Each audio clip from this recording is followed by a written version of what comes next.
it actually leads us into our next question on a similar topic. What's stopping Live from releasing a game that can compete with 2K? What is holding NBA Live back? Um, I think I think the way maybe this studio is run in terms of hierarchy with the suits, as I suppose the term usually sort of goes. Um, Maybe too many meetings, not enough actually physically working on the game. Okay. That might be one thing. Resources in terms of, uh, you know, there might be some people who have some great ideas on the game, but what they want to do with it there. But Whether they're not getting, you mean whether they're not getting the funding or the support of the studio? yeah. I mean, and again, it could be the executives saying, no, got to cut down on this, got to cut down on that. Sure. I mean, that's a possibility. It's a possibility. I mean, I think the game has been hurt by trying to reinvent the wheel. I mean, the whole NBA Elite 11 debacle that set them back. Scrapping what they had and rebuilding from scratch has set them back, and that's why whenever I see somebody say, "Oh, they need to scrap everything, start again," no, they don't. That's the last thing they should do. Also, what works really works in live. What doesn't work doesn't work. That's the problem. A lot of the fundamental parts of the engine seem to be okay and working pretty well as far as the basic concepts of, especially in Live 16, the player movement and everything. That's been the best probably that the series has ever had, as far as players actually moving with purpose, to use that that stock phrase that they were using for a while there. But I think it's basically been starting over. They've had to rebuild and get the quality up to scratch, and so they're playing catch up while 2K has had that established tech in place. And so 2K has been able to build on the more solid foundation for years upon years, whereas Live has just been trying to establish that foundation. That's what's held them back.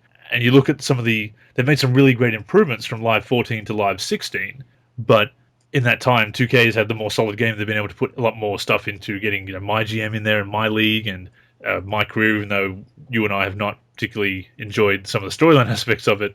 The effort is certainly still there and the production values. Yeah.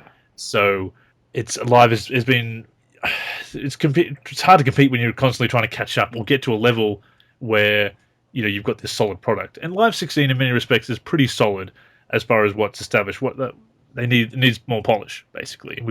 There's a couple more topics where we'll talk about what kind of polish that entails, but it also comes back to what we were talking about before and last week as well, the next year mentality, which I know is hard because I've only got 12 months to work on a game, so that it doesn't help matters at all. And then do post-release support for the currently released game as well.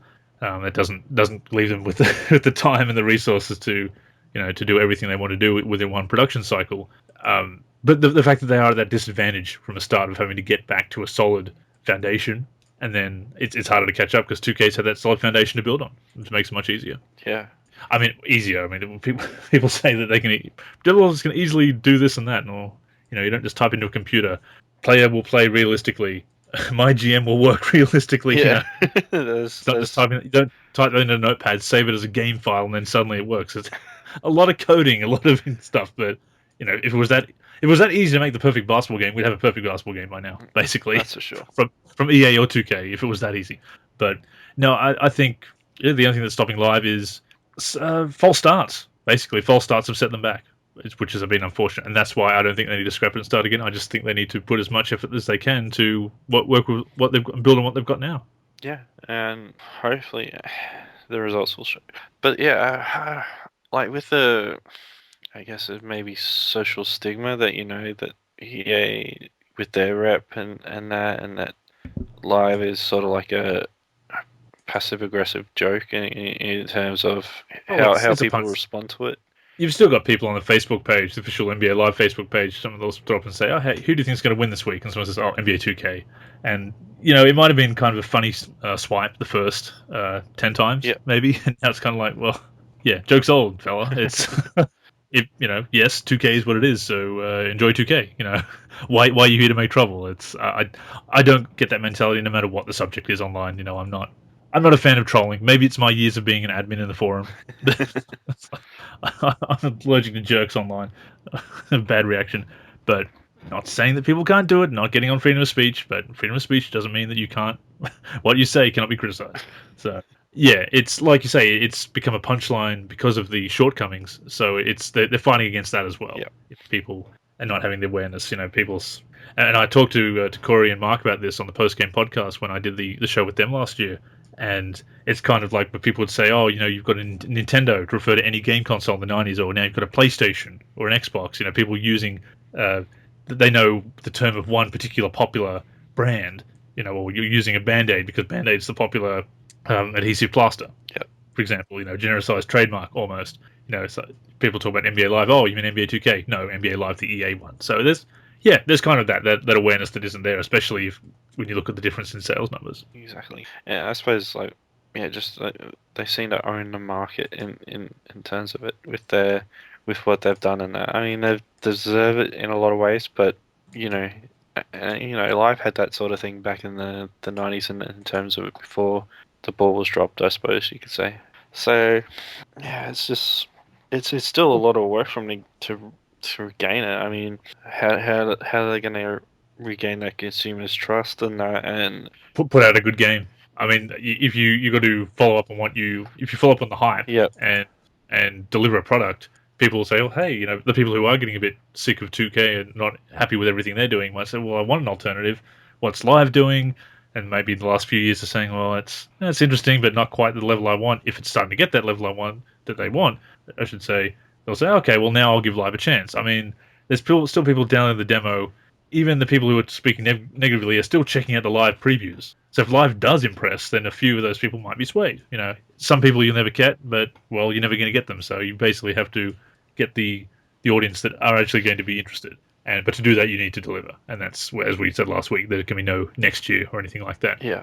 Well, some things can be next year, but certainly a lot of the stuff has to come this year. There can be no more next year on a few of the things, at least the basics that still need to go back into the game.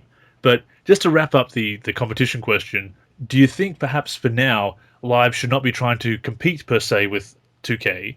Do you think they should simply be competing with themselves? I mean, we talk about when somebody gets in an exercise regime, like some people might do something crazy, like run 5Ks for 1,159 days in a row. Some people, some crazy people. Do you compete with other people? And this goes with all the keeping up with the Joneses in your life. Do you want to be the first one in your friends to get married, or do you want to make the six figures? How competitive are you with other people, or are you happy with your own life?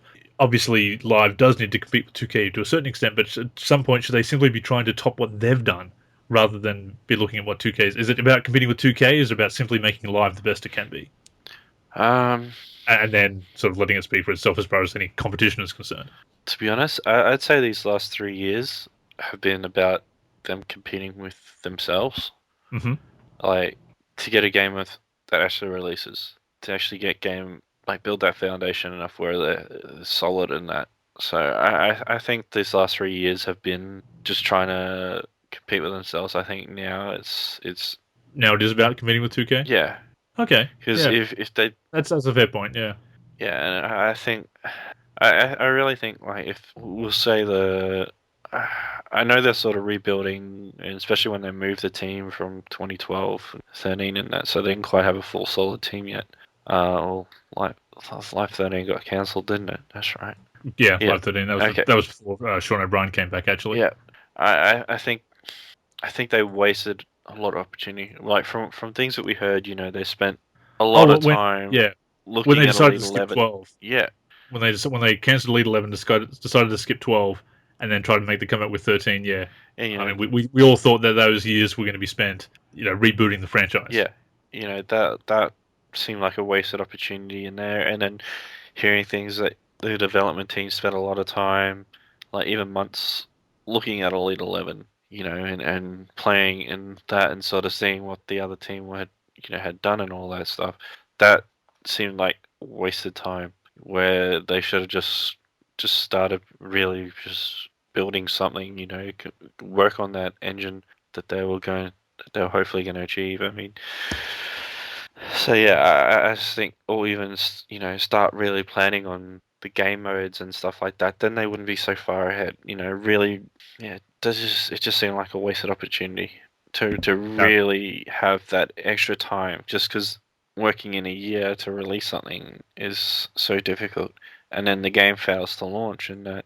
Yeah, and it ruins the the consumer trust and Yep. the faith in the brand.